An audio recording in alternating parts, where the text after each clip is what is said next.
Awesome. Hello, everyone. So this is a webinar for to understand a little bit about metrics, how they work strategically, operationally, and deep dive on some of the experiences that our guests have with respect to this topic.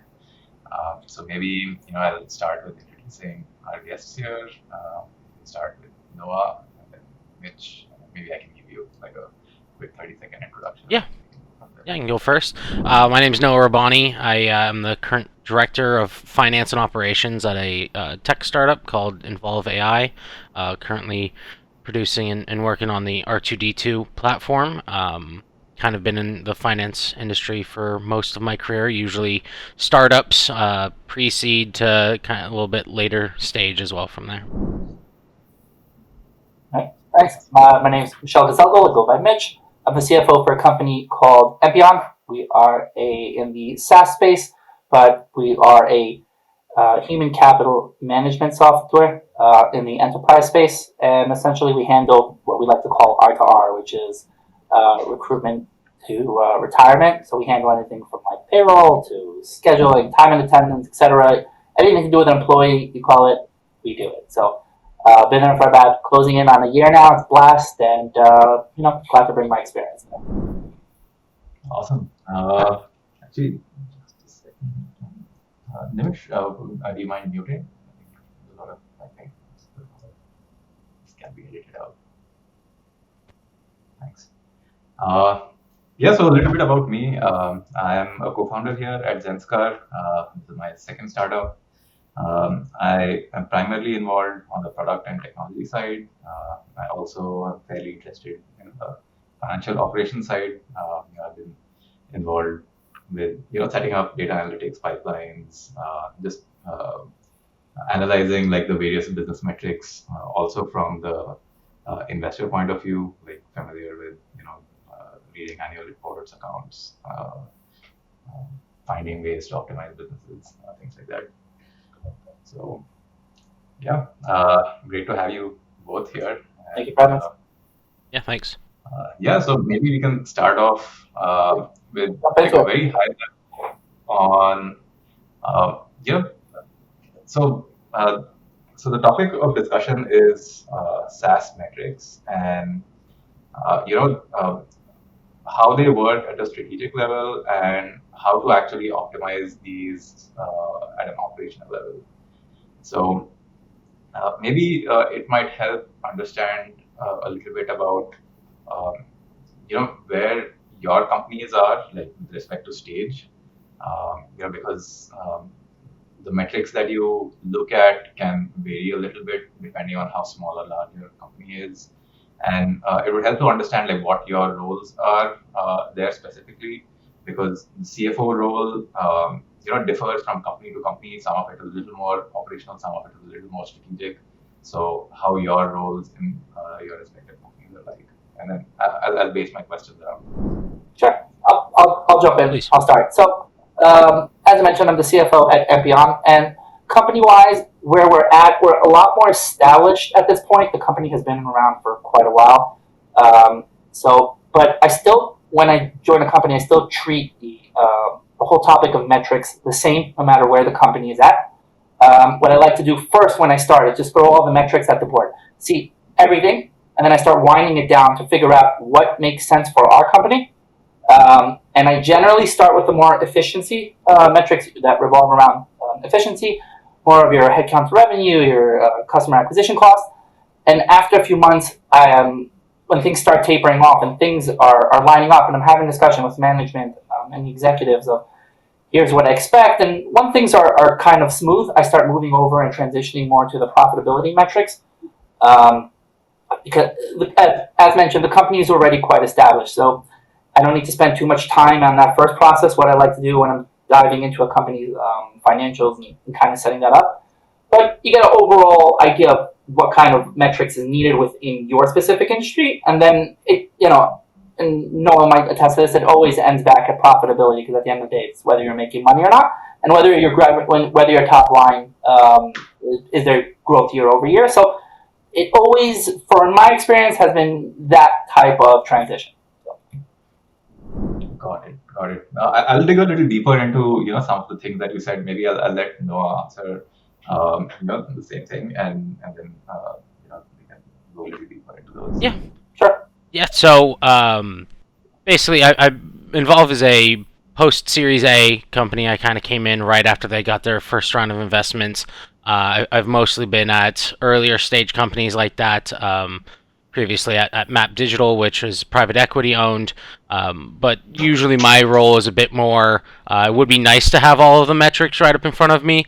It's usually been more, how do I build a department and start recording a lot of these metrics? So, having just basic accountants, usually outsourced accountants, and building a full finance department to record everything from just general SaaS metrics on sales, marketing, where have things been in the past, and trying to look at what do we record going forward. And of course, like Mitch said, kind of give me everything, right? Shotgun approach, look at everything, and then my big thing is kind of the context. Really matters, and at kind of really quick growth SaaS startups. Profitability sounds phenomenal, but that's usually not on the radar for 10 years. And it's really kind of how much are you burning, how long until you're out of money, and are you efficient with that money? So same as Mitch, is the efficiency there, but in a slightly different light. And really, being able to kind of give that insight as to where is the money going, are we using it correctly, how can we use it better, and when do we need more? Always need more. Always need more. Awesome. So interesting. So it's interesting that you're more experienced with like a little more earlier stage, and Mitch, you're a little more on the later stage side. So you can see that transition from managing cash to managing profitability. And one more thing that would be great to understand is like how much of it is operational, how much of your work with metrics is operational versus strategic. Like how much time you spend on actually getting the stats together, and how much of it is actually spending time analyzing those stats. And the third is time spent on improving those stats. They actually operationally improving those stats. Okay, good question. It's going to be a little bit of a loaded answer. So most of the data is kind of already supplied to me. It just comes directly straight out of our database. We have queries running that is just constantly feeding and updating the same metrics over and over. Sometimes I have to dig deep and spend, I'm getting Excel files that are close to 1 million lines trying to, put together some metrics that don't exist for, that the owner might want specific items that we don't have. Those take quite a while. But once I have the information, I'm not spending too much time, just skimming over numbers. Rather, it is working with operations. Specifically more, I guess maybe in my field, specifically working more with the marketing side. A lot of our metrics affects them because it's just how their budget is structured. So it's, hey, here's what I'm seeing, here's our growth, and kind of here's what you're spending. You're spending too much, you're spending too little. It's never too much. So it's always, it's never too little. So it's always like, hey, let's tone it down a little bit. But I'm not spending so much time putting them together. Rather, I have spreadsheets that just feed directly from our database. The initial setup, it took a little bit of time, but right now it's all just queries, just updating. So, and just to touch on that, I have reached out to third parties, several of the big names I'm sure you guys are all aware of, that to try to see maybe get this in a nice fancy dashboard. With all the big names, who is it? There's Cube, and then there's Data Rails, but I found that also I'd rather spend a little bit more time and I get to understand how it works on the back end putting it together as opposed to like a third party putting it together. And the ROI on that didn't quite make sense. So even if I have to spend a few more minutes getting what the owner might need, it's worthwhile. Got it. And So you mentioned that you work with marketing a lot in getting these stats together. Do you work with sales as well? Like, do you include sales in that bucket, or you mostly work with marketing? Maybe No, it's no. dependent So on the kind of. I apologize. I should have been more clear. Our CMO really, the way really he operates is really the chief revenue officer, but calls himself the CMO. He has sales and marketing under him, so everything we do affects one or the other. But it really starts off with sale. How are we getting the budgets? Where are we advertising? What trade shows are we going to? And that affects his sales team. So when we really work, we start here, and it falls down into that bucket. But he's doing the rest of that. Understood. And are you generally involved in the pricing discussions as well, like how you price your product and how you package the offering, or is that Sure. mostly on the Okay, sales so side? since I got in there, I haven't been too much on hands on affecting the pricing. I've only recently got into that. And in our business model, we have in the payroll industry, we have two forms of revenue recognition. One of them is called PEPM, and one's called non-PEPM. So per employee per month, and not per employee per month. So that means the first one is a little more fixed, meaning that pricing is how many employees you have, how many payrolls did you process. You process for 100 employees. Let's just make it up: 500 employees times $10. That's the price, and then you have the non-PEPM. So it's based on usage. So where I'm starting to affect the pricing is that I have a way to convert all that pricing, roll it up into a PEPM model, meaning I take even the usage base. I take the total amount of employees divided by, total amount of the payroll divided by employees. I get everybody on apples to apples, and then I'm saying, here's what I see per industry, because we service all the industries. And from there, I go and I say, here's what I'm seeing in this category in PEPM, and here's what I'm seeing in this pricing between this customer, and the rest of them are not in line. Let's get that in line with the industry. And I have some statistics to just, bell-shaped curve. Where are they lying? Are they outliers? What's confidence level? And I tell them where your pricing should be. So that's how I've been affecting pricing. Got it. And how do you think about the split of responsibilities between yourself and the CMO with respect to, iterating on pricing and thinking about, um, so these things, in some companies that's actually done by the person that's running sales or marketing or business strategy. Sometimes the CFO is involved. So how do you think about that split? So I definitely will give him all the credit. And I allow him a lot more leeway, like, do your job. I'm just giving you more data to make better informed decisions. I'm sure we can all attest here that usually our finance guys, we're the ones in the spreadsheets, we're seeing what's happening, the billing, the metrics, the pricing, the invoices. You're putting it all together. They don't want to see all that. They're just like, hey, give me the biggest budget as possible. Let me go and get the sales. I don't care what cost. And I'm like, hey, just look at this data I presented for you, and So I don't tread on their toes. They know what they're doing. The company has had tremendous growth. All credit to them. I'm just there as a little bit more of a guidance and just that supplemental voice in the back of your head of, hey, charge a little more. But they know what they're doing, because at the end of the day, if you just listen to me and you're like, hey, charge $1 million, you'll never get another customer. So there's a balance, and they know what they're doing. So it's just playing playing a little, on his shoulder, just saying. Got it. Got it. Yeah. Thanks. And I think now, like transitioning to Noah, it sounds like Mitch, you have like a lot of data that's available to you, so you're mostly spending time on the strategic side of things and maybe operational on implementing the strategic part. Whereas Noah, maybe since you're in an earlier stage, if I were to guess, it's a little more operational on even setting things up. Would love to hear, your thoughts on this. Yeah, I think a lot more of my job is operational, and you can even gather that from my title, being part finance, part operations. Wearing many hats, where only finance only takes up 30% of my day sometimes. The rest is making sure Salesforce is running, or whatever database, HR kind of things like that. So yeah, a lot of it is, how do I build out processes that the company can follow?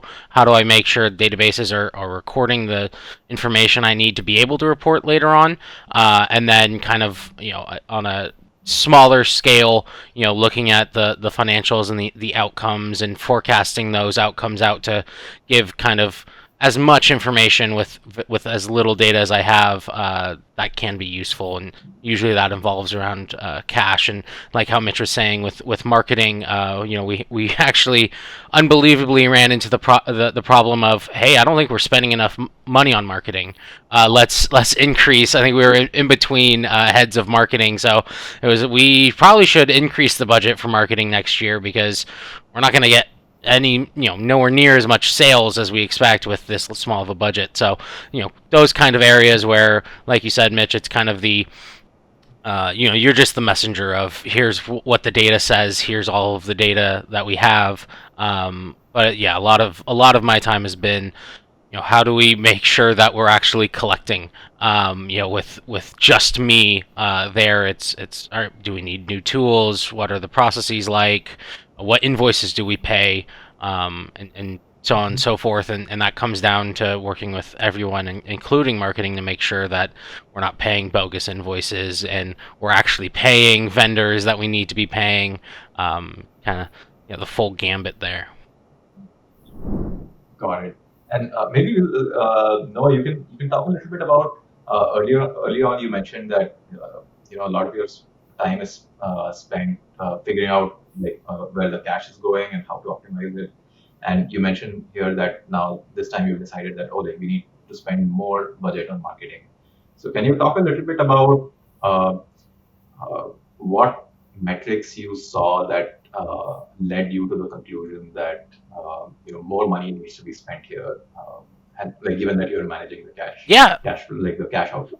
Yeah, I think it's kind of a mix of everything, and it goes back to what I mentioned before about everything in context, right? I like to think that a lot of the metrics are great starting points, and some of these KPIs and benchmarking yourself against others in the industry is kind of a check engine light. It doesn't really mean anything until you actually dive in and look at what it is trying to tell you. And I believe it was something around burn multiple, kind of or maybe like magic number, right? Basically, customer acquisition costs were quite low, and all of our KPIs for that next budget year were looking amazing. And I think we were about to present them to the board, and we looked at it and went, "Oh, we're not really burning anything." Kind of that mindset of, "Hey, we shouldn't spend too much money," and our numbers looked really good. And talking to them, it was, "We just gave you X million dollars to spend in order to grow. Does this mean that you're not growing?" And I think that was kind of the big thing. And looking back was, oh, we're really not spending anything on marketing because we didn't have anybody in that seat at the time to say, hey, we need to spend more than this. And so we were able to at least put some money there. And when we had a new head of marketing come in, we were able to say, hey, this is how much money you have. You're currently spending 1% of that on just general tools and stuff like that. Have at it. Go free reign. If you need more, come back and we'll talk. Got it. So if I understood that correctly, this is sort of like a joint sort of strategic team with you, the new person that joined your marketing, and were there other people involved? Yeah, my manager, who's the COO as well, and then the CEO. Obviously, especially around budgeting, it kind of all hands on deck. And when we had a fully set up sales and marketing team, those people as well. And it's always been kind of you go to them to get the context, right? The numbers can only say so much, and usually they'll have a better idea of vendor XYZ and what their point is and how that relates to revenue. And so you need that to where it's okay, well, is this tied, right? Is it a kind of AWS style where as usage goes up, you're going to be paying more one-to-one, so you can tie it to revenue or not. So it's always kind of you're always working with other people. Got it. Great. And Mitch, like given that you're a little bit further along, and you mentioned that you like starting with a lot of data, like looking at all the metrics, and then as once you have the house in order, then you start moving towards the profitability metrics.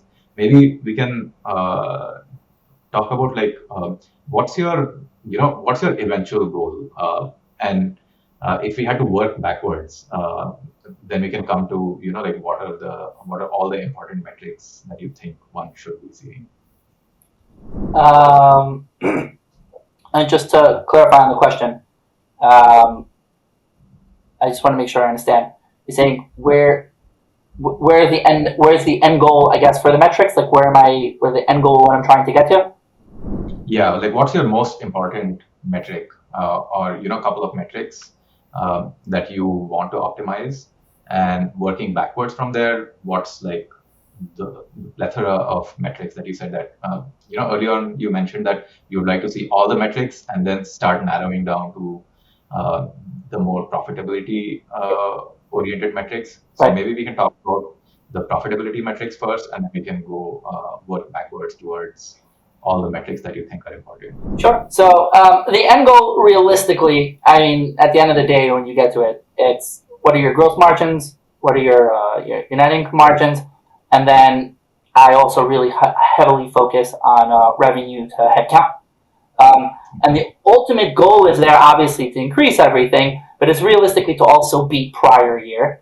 At a certain point, though, when you're growing, it starts slowing down. So the end goal, realistically, is just to keep beating that. And it's just to thinking of new ways of how to do that. And currently, you got to start thinking outside the box.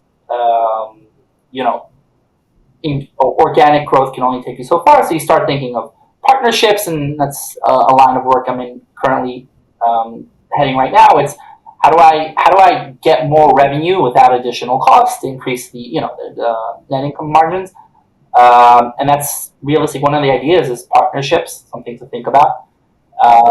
And that's the end goal. But to work backwards, the ones that kind of fell off, right before that, I guess, or in conjunction with probably customer acquisition cost. I have a very, very close eye on that to make sure it doesn't get out of hand. Because at the end of the day, and kind of to touch on what Noah said before, it's like, how do you know if you're spending too much or not spending enough? Which was, for me, one stage back. It's if you have high gross margins and your bottom line is also high, then something in between wasn't spent. So how do we get that? That's your customer acquisition cost. So I understand that the outlay right now will pay off a little later, but still more from an accountant perspective. I'm still my eyes on both of those.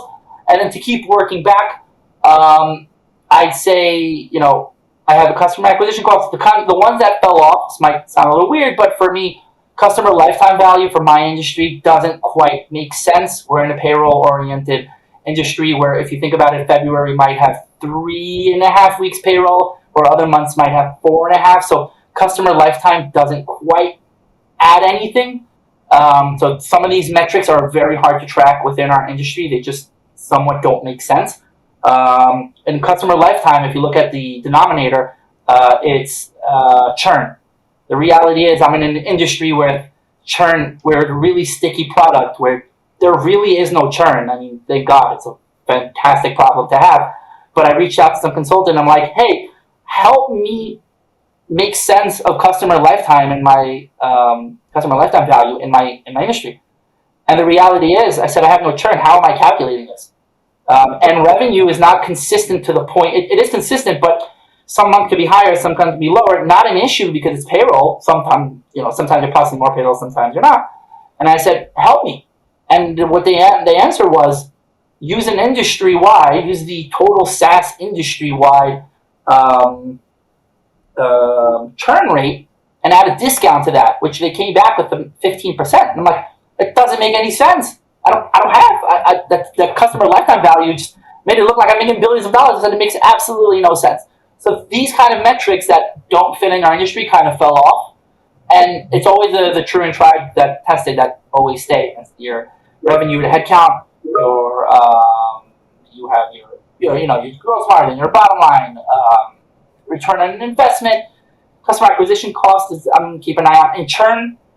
Again, I don't really have it, but I make sure that it doesn't spike up, like that I don't have it. So that's how it worked back to the metrics that dropped off. There was many that dropped off, but those are like the key ones that come to mind. Got it. You mentioned return on investment. So maybe we can double click on that a little bit. How do you evaluate the return on investment? like at a high level, it makes sense. Okay, like this is how much it costs and this is how much money you make on it. Sure. But there are so many different nuances to that number, and ultimately, that is the number that sort of matters for profitability.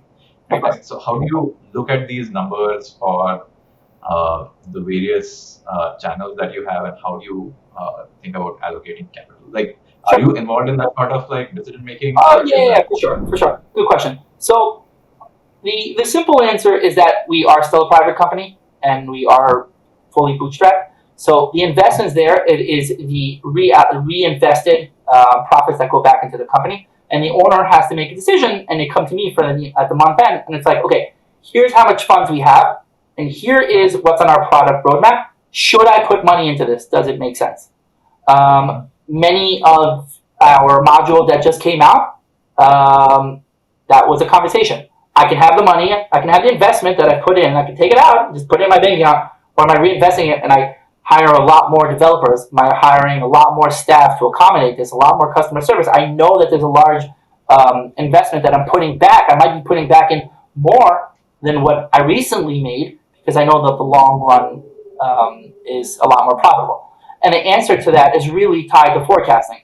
They say, here, put the forecast together and buy product and tell me how much you think I'm going to make in the next year or two, and show me what that's going to cost right now. What is the projected headcount?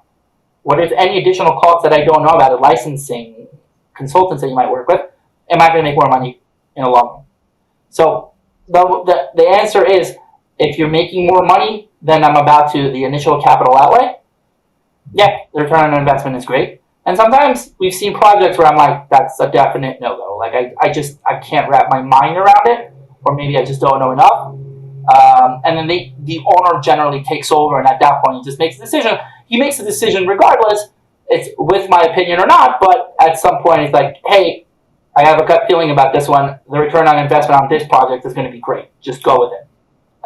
And sometimes there's things I'm like, whoa, this makes no sense to me, but turn a blind eye. You're the successful one. You made this company, not me, so you know what you're talking about. But whether I have the data to back it up or not. So. Got it. Awesome. And in your industry, it sounds like there is no churn, so it's like hard to know the lifetime value of a customer. So do you have like a rule of thumb that you use as a proxy for that? Is it like time to break even, or maybe some other metric that you use? So unfortunately, I don't. But what we do is that we do follow up with every single customer. We figure out where they went. We do like an exit interview essentially, and it's kind of like a survey. And you figure out where they went and why they left. I can tell you that we had one point where I saw 4 customers leave. Now remember, customers are large organizations. These aren't just like 3 people walking out of the door. These are people who are leaving with thousands and thousands of employees. And what we see all the time is that it's just either the business been sold, and at that point it's completely out of my hand, or it's just business, they went out of business. So I don't track churn that heavily. I just watch a metric to make sure it doesn't spike up, or nothing is just consistent. But just funny story that just happened to us this month. Like it's like a funny thing that happened that we're like all like laughing internally about. We had one client a month ago says, "Hey, I've been bought out. Company sold. It's been such a pleasure. We're terminating our contract." Fair. We shook hands. We parted ways. And I could tell you 2 days ago they sold the company. The guy calls us and he goes, "I have a contract with this new company that I'm going to stay on, and we're suffering so bad. Don't shut down our account. We're just going to migrate. We're coming right back. We're suffering with the current provider." So it's churn. I don't have another metric to watch it, but we do watch it in the exit form, in which we make sure to see, did we do something wrong? And I can count off the top of my head, since I've been there, maybe once or twice where a customer left, and it's just like, you can no longer provide our means. We went from a mid-sized business, and we got bought out so large that you just can't accommodate us. And it doesn't hurt our feelings. We just know that we will get there, and we'll get those customers back. But I don't have a specific metric to watch that at the moment. Got it. And what about you, Noah? Like, what are the sorts of metrics that are important to you, and how do you think about the metrics for your sort of business? Yeah, I think it's actually really interesting what Mitch has been saying because so at my previous company, Map, the much larger, kind of more established company, lifetime value was a large one to constantly look at, and we're constantly kind of looking at LTV to CAC and those sorts of metrics, and starting, coming over to a new, basically startup, trying to figure out everything. I think that the product had been out for like a year and a half at the point when I came on, and they hadn't had any churn. So very, very similar where, I think eventually just for the purpose of showing metrics, I used kind of industry average and really didn't give almost any insight. But I think, kind of shifting pace and looking at, what are the other things other customers similar to us look at, and I think magic number was one of those, which is basically similar, but it's CAC to net new ARR, which kind of tells you a little bit more about, rather than just maintaining, it's kind of the more sales side of things, and you're comparing it to, just the new contracts and what it took to get those new contracts. I think, to the same point, it's kind of a different stage you're at, is kind of what is the focus of the company, and the context there was, a big part is growth, and looking at those growth metrics rather than the just sustainability efficiency side, because a lot of it is new investments right up front. You're paying for all of these new toys, these new databases, and they're not fully up and running yet, so you're not going to be seeing any efficiency improvements there. But really looking at, okay, where can we invest more in, and stuff like hiring out on the sales team is going to drive up your CAC right away, and being mindful that buying, or not buying, but paying new unramped sales employees is going to kind of hurt your CAC for a little bit. But then, can you kind of model that away, if you will, with ramp times and quota efficiencies? And so if they're only 10% ramped, applying 10% to their headcount costs, adding that to CAC, and kind of modeling some of that away, but really having all of the asterisks, and then the asterisk, and then giving all of that context kind of at the end of, hey, this number doesn't look great, but this is why. And usually, that kind of transparency goes a long way, especially with some of these investors that they're just like, okay, well, how much money did you burn? I don't really care. We trust you at least, and kind of having that, being open and being transparent kind of gives you that that trust and leeway there.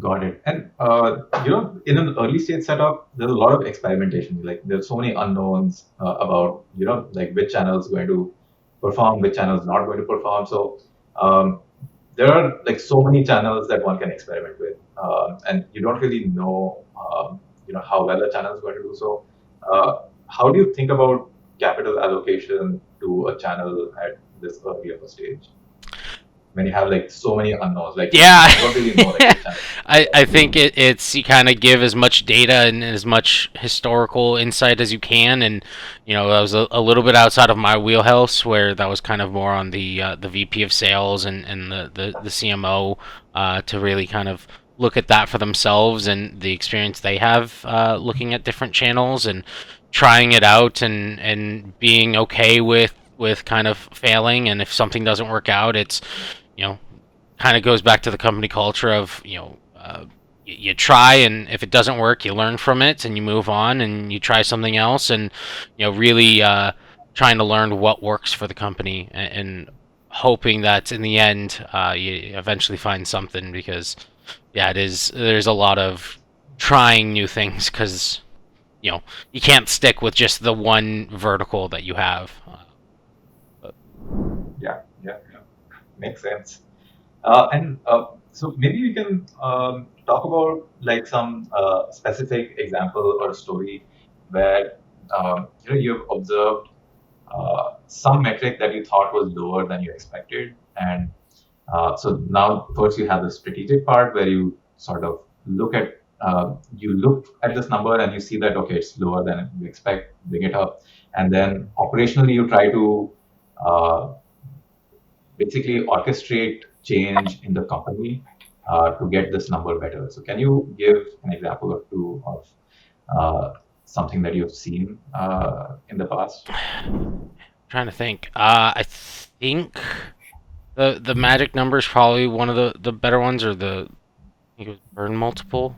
No, magic number, right? Where it was customer acquisition costs were basically, I mentioned it before, was it looked great. So it was kind of almost the opposite problem.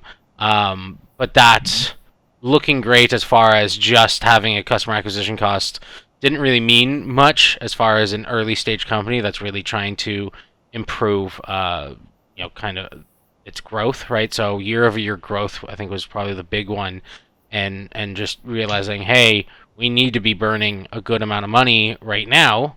Not to where it's completely unsustainable and we'll spend all of our money this quarter and have nothing else left over, but at least in a kind of efficient methodological with the methodology behind it, kind of intent driven purpose, and a lot of that, like you mentioned before, is kind of experimenting and figuring out where that is. I think our marketing was a big one that improved, where initially it was just kind of blind email outreach, and then trying out I think books and a lot more web postings, and then trying to organically drive customers to our website as well as trade shows.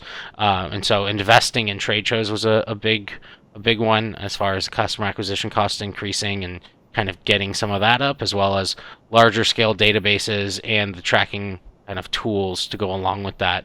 And so although it was, I definitely have a preference of the financial KPIs, it was also a lot of the kind of sales and marketing metrics that we really needed to start focusing on as well, to be able to see, okay, well, were these industries or these methodologies looking well, and being able to create like a CRM around being able to track where did these come from, how well was that investment, and the kind of ROI on trade shows. Was this trade show worth it? How much we spent on it versus how many new leads were generated from it, and how many of those leads converted, and what was the actual ARR generated from that one trade show. And a lot of it was building out just those fields and the automation to be able to track a single lead all the way through that and kind of have it marked.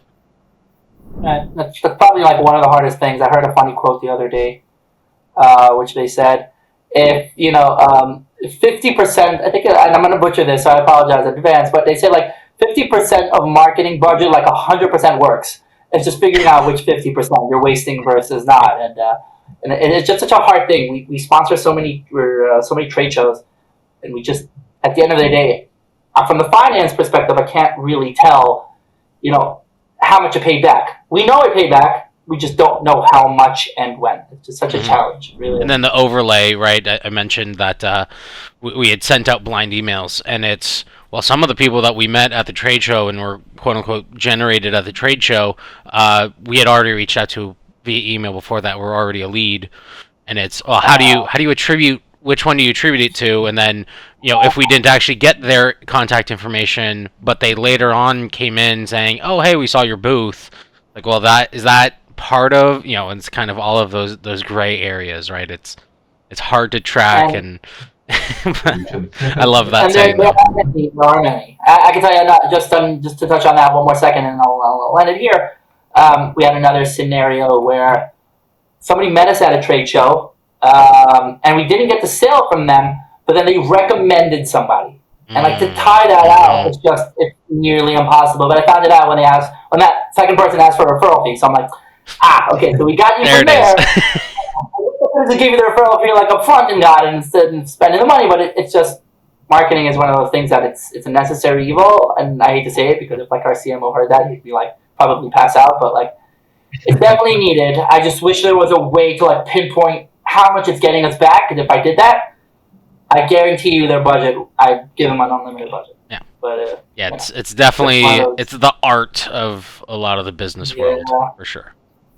Yeah, yeah. Necessary. And yeah, and Mitch, do you have a story for like a number that you thought was lower than expected, and sort of how you orchestrated or how you uh, basically got people within the company trying to improve that number? I hate to say this, but nothing really comes to mind. Maybe a prior company. I can't really think of anything here, to be honest.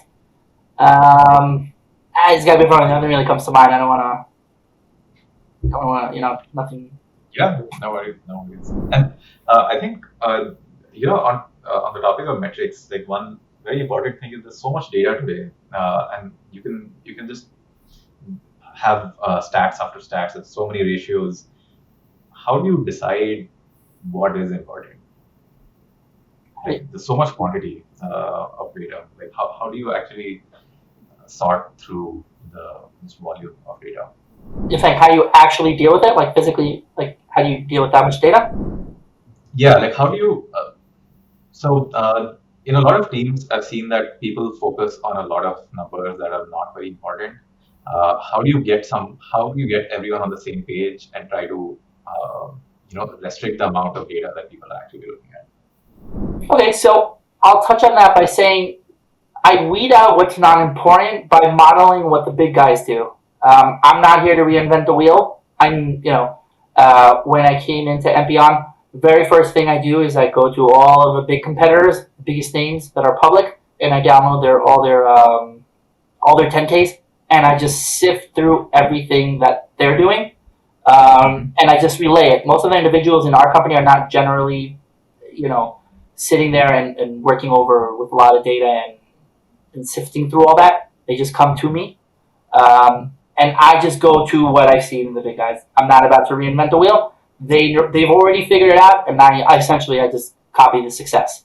Now, I do have my own metrics that I came up with internally that are important to us, but I don't need to weed out so much because honestly, I'm just doing what was already done.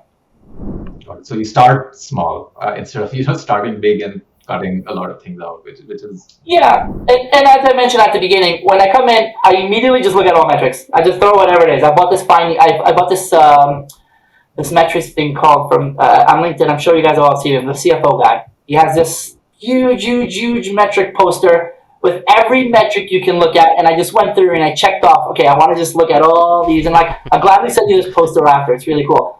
And I'm like, okay, click, check, and I kind of like put it together. And I'm like, all right, I'll never look at this one. This is a waste.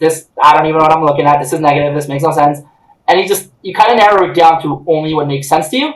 And then I cross-reference that with what I see on the 10Ks. If you just skim through there, you just see what kind of, what's important to the big guys. And I just go from there, to be honest. got it. And I think the last question I have is we covered a lot of top line and profitability related metrics. Like, how do you think about working capital and managing that? Sure. So there's definitely times, during where I guess we're not a seasonal business, but there are times where it could be a little tight. The owner has decided to make some type of investment, and I can tell you last week all of a sudden we've 6 new hires. But what I'm careful to do ahead of time to prevent any issues in my working capital is you just need to forecast ahead of time and make sure, based off that forecast, you're budgeting and that you're following that budget. So what I did was, for example, I put together a budget, I worked with managers, and I said, hey, how many do you need, for example? I want to know what my working capital is going to generally look like for the next 3, 5, 6, 7, 8 months. And I say, hey, what's your headcount? What do you need? And customer service says, we need 7 customer services based on the growth. We need 7 customer service. So I say, hey, how about 6? And then I project them at what time of the quarter they're going to start. And then, for example, we just hired, it wasn't 6 directly in customer service, but we just hired 6 last week. But this wasn't a surprise to me. I knew this was coming. So I budgeted accordingly. I had it in my forecast. I created a budget based on that. And I knew it was coming. So I know my working capital is going to be, and I don't allow it to get out of line because they have to work within those budgets. So from a working capital perspective, again, we're also more of a settled company that's quite profitable, so I don't really have that issue, but I don't let it become an issue. It's the same kind of thing I discussed with churn, where I don't let things become that problem. They come to me and they say, hey, can we afford it? And then we do it. So that's 6 new hires just last week. That wasn't a surprise to me. I knew it was coming. So my working capital is already keeping that in mind. And, at that point, as long as you get no surprises, which I can't say they're not going to be ever, you'll cash flow positive. Got it. And have you ever been involved in situations where you are trying to improve, like you're pulling some levers to improve your working capital via maybe, Sure. like changing how you price, like maybe you price more upfront or maybe incentivize more upfront annual payments or Well, for sure. Not in this company that hasn't something, but in several different companies that I've been at, to improve working capital, there was actually several different strategies. One of them is, in a more inventory, if you want to talk about more inventory intensive industry, you can use either you get a line of credit or you work with factors. But if you want to improve it without getting outside funding of some sort or advancing your receivables, what you can also do is I would watch the main metrics that affect our business, and that's what I targeted. So I when I first started out as in my career, I worked for a third-party warehousing company, and I came in there and working capital. I can't say it was bad because it was non-existent. And what we figured out was we were losing money on every truck they were unloading. It was a third-party logistics, so goods come in, you unload, put them in there, put it into our storage, ship it out a little later. And what you found out was every trailer you were unloading, you were losing money because you were spending too much on labor. So what I had a metric that we watched every single day. Every day I put a report. It took me, it was a nightmare. Every day was a report. How much labor, because it was temp staffing. So what I did was how much labor you had used that day, how much revenue was generated, and I cut them off at a specific number. And that metric was like we ended up buying a big screen TV and we put it on. Literally, I'm not even making that up. It was like a big LCD screen TV, and you had that metrics live. And if you went over it, there was trouble. And I can tell you several people were let go because they didn't care. It wasn't their money. So if you want to improve working capital, you got to see what's draining my cash. What is hurting us? Where's the leaky bucket? Where's the money falling out of? Hit that metric. If you're in that stage, hit that metric and watch it. And it may be many, it may be several, but you watch those metrics, you set a cap, and you do not let it go over. And there are several sites you can go to and you can buy, if you're not looking at public company, but you want something a little bit closer to what you do, what your size is, you can buy metrics from several sites that have a public database of companies in your range, in your industry across the United States. And what I did was I bought financials, benchmark financials. I saw what we should be spending, and I'm like, hey, cut it. And this is what it is. And I gotta say, when I left that company, they were substantially cash flow positive with a very, very generous working capital. Like that was not a problem anymore. It's just you got to delve into the metrics, and you got to make tough decisions. And sometimes it's cutting staff, and people need to work a little harder. But at the end of the day, you want to keep your job. It is what it is. Awesome. I think one last thing, maybe this is for Noah. We can touch a little bit on the tooling. I think both of you are experts on Excel, and so would love to hear a little bit about what are your go-to tools? Yeah. Just analyze data. Yeah, I mean, Excel is probably the number one most used tool as far as analyzing data. I've used some Power BI in the past at a previous company where they had a lot larger database sets, and I saw a lot of the kind of one-to-one kind of connections between, or similarities between Excel and Power BI, and I absolutely loved it, but kind of left shortly after and never really got to be able to play around too much there. But from my experience having a lot of impact on sales operations and general operations and stuff, I've used a lot of Salesforce, and so I've developed full instances in Salesforce and been an administrator, and I've always liked that just because somehow or another sales KPIs come up, and I usually just kind of go in there and grab them and kind of treat a lot of it the same data as just general data analytics, and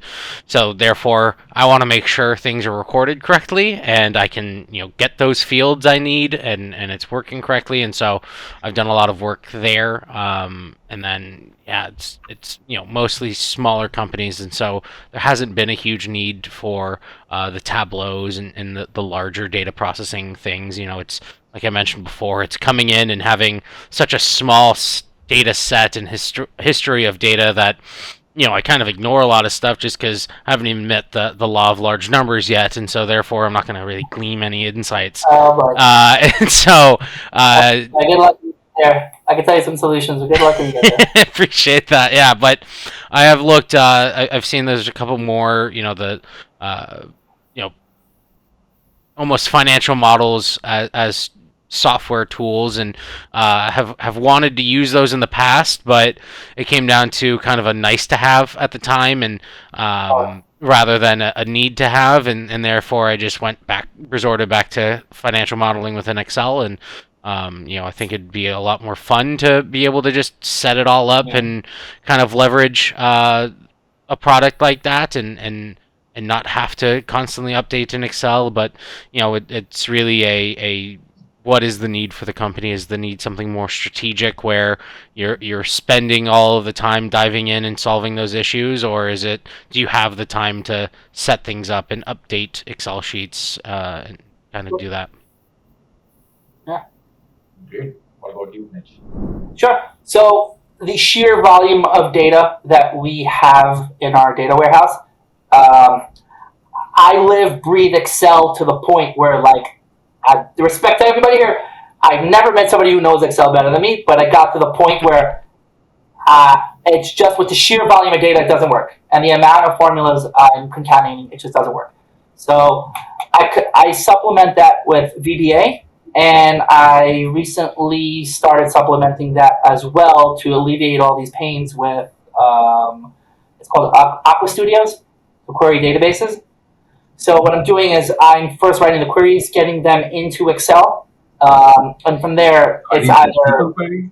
Correct, right? SQL queries from directly into connect directly to our database into Aqua Studios, and then get only the data sets that I need, and then from there I work in Excel. Some of the formulas I have in there, and with that, when I started, I wasn't leveraging their database. At that point, I'm like, hey, can I get your data? Can I just go into the database? I didn't want to start with that. So I just had all the data directly in Excel. And with the amount of formulas that I was using, they tried to get me a new laptop. And this thing was just flying. The fan was going so crazy. So I'm like, listen, this ain't going to work. I need some more tools. And Aqua Studios, shout out to them, phenomenal tool. And I supplement that with VBA. I have a lot of reports that I constantly need to generate. They're just VBA. And to touch on Noah's point, there are some really nice fancy tools out there, but as I mentioned at the beginning of this podcast, the ROI on it makes absolutely no sense to me. We could afford it, and I'm like, absolutely not. It's not happening. I'll do it in Excel. I'll do it in VBA. I'll automate some of my tasks. Some of the big names, I don't want to disrespect them. It just makes no sense. My goodness, I wish I can use them. They're fancy. And I played around with the BIs and all that. I'm not a very visual, graphical individual. Not really for me. I started playing around with Tableau, but it wasn't for me as well. So I generally stick to those three. Now, we have other things in the tech stack, but those are three of my primary, directly that I use. Awesome. I love Excel. Yeah, just Excel all the way. I love it too. So for you guys, just go. I don't know if you've already done it. Play around with the there's that early preview where you can get the additional functionality, and they just implemented Copilot. All these things together. Oh my goodness, make my life so much easier. But the insider preview, with the additional functionality, the group buy, pivot buy, I love it. Oh, goodness. Yeah, make sure to check it out. So thanks a lot. We're way over time. Thanks a lot for your time It's been a pleasure. More than happy to. answering all our questions. No, find me on that gaming. Will do. We can get a break. We'll fanboy over Excel as well. But thank you so much. No, it's truly a pleasure meeting you. Yeah. It was a genuine pleasure, and I thank you so much for hosting us. It was genuinely a blast. Thank you so much for hosting us, Mitch. Great meeting you. Screen on for like 2 more minutes. I got you, Nimesh. Don't worry. I already got you ahead of time. I'm not shutting the screen.